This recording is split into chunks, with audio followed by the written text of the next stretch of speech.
For Bill 9 to protect women from protesters outside abortion clinics. But in the House Tuesday night, controversy around the bill heightened. A desperate, floundering government in their final years of its mandate is trying to score a few cheap political points. UCP MLAs left the House shortly after Pitt's speech, saying they were heckled. We heard language that was extremely vulgar, very much so attacking myself as the member from Airdrie. The UCP says they will not participate in the debate around Bill 9. We don't want to allow the NDP to deflect attention from the pressing issues that the vast majority of Albertans think we should be focused on: jobs, the economy. The bill would create a buffer zone around abortion clinics and keep demonstrators at least 50 meters back. The NDP say the aim is to prevent women from being intimidated or harassed, adding those incidents are on the rise.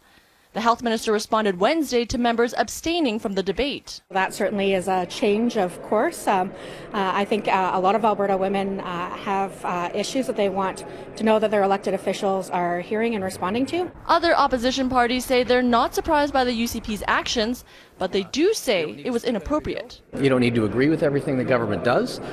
Your job is to represent your constituents, and you can't do that from outside the legislature. We will not play their divisive political game. We're simply not going to reward political cynicism like this.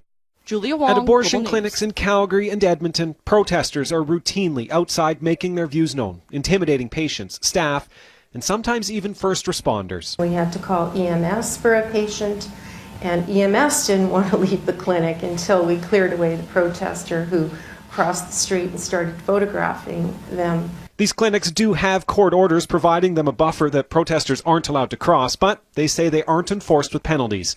So the NDP plans to put in tougher rules. Women have been calling on us to support them, and so have neighbours and others around the communities, and I believe it's important for us to find ways to protect them and to be able to exercise their right in accessing their healthcare service. Sarah Hoffman says legislation is coming now because protests appear to be growing. Calgary's Kensington Clinic saw twice as many protesters in 2017 than it did the year before.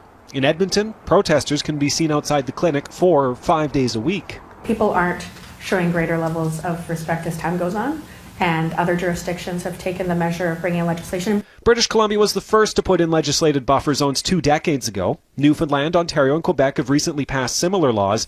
The Alberta legislation will come this spring. Those who operate the clinic say it is long overdue, as far too many women have been shouted at, being called murderers for making the difficult decision to access a legal medical procedure. It's just so unacceptable, and it's got to end. Tom Vernon, Global News.